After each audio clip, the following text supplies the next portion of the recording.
آتے ہیں ساحل, ہم لوگ تو اخلاق بھی آتے ہیں ساحل, ردی کے سیدھے میں آدھا پڑے ہیں. معزز سامعین, ہمارا آج کا موضوع ہے اسلامی آداب زندگی مین کے زندگی گزارنے کے طریقے.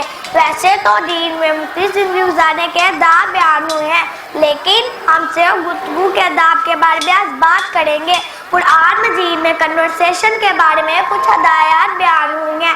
نمبر 1, جیسا کہ سٹیٹس قرآن مجید میں سورۃ احزاب کی آیت نمبر 37 میں اللہ تعالیٰ ارشاد فرماتے ہیں, اے ایمان والو اللہ تعالیٰ سے ڈر جاؤ, کھڑی اور سیدھی بات کرو. سیدھی بات سے مراد ہے انصاف کی بات کرو. نمبر 2, لو وائس آہستہ آواز میں بات کرنی چاہیے.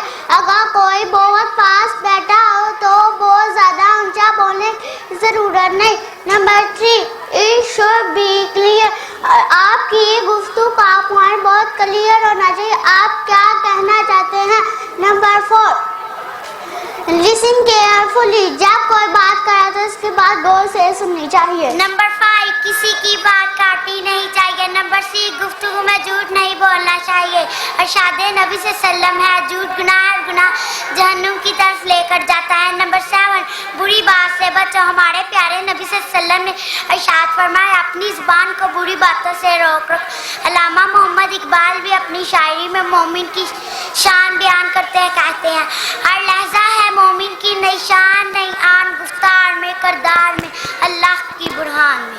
نمبر 8, بات چیت کو کسی کو غلط نام سے نہیں پکارنا چاہیے. آپ صلی اللہ علیہ وسلم نے ارشاد فرمایا کہ سب سے قدیم امام وہ لوگ ہیں جو اپنے کردار میں بیٹھتے ہیں اور جن سے بات کرتے ہیں لوگ فوراً محسوس کرتے ہیں.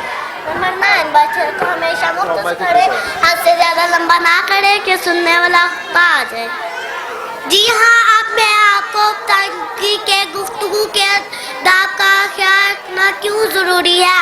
آپ کا اخلاق, آپ کی ذہانت, خلوص شائستگی گفتگو ہی سے ظاہر ہوتی ہے. اسی طرح بات چیت کے ذریعے انسان کے خاندانی پس منظر, بدمزاجی, خود پرستی اور برے اخلاق کا اندازہ ہوتا ہے. قال رسول صلی اللہ علیہ وسلم, من سمعت نجا, جس نے بری بات سے خاموشی اختیار کی وہ نجات پا گیا.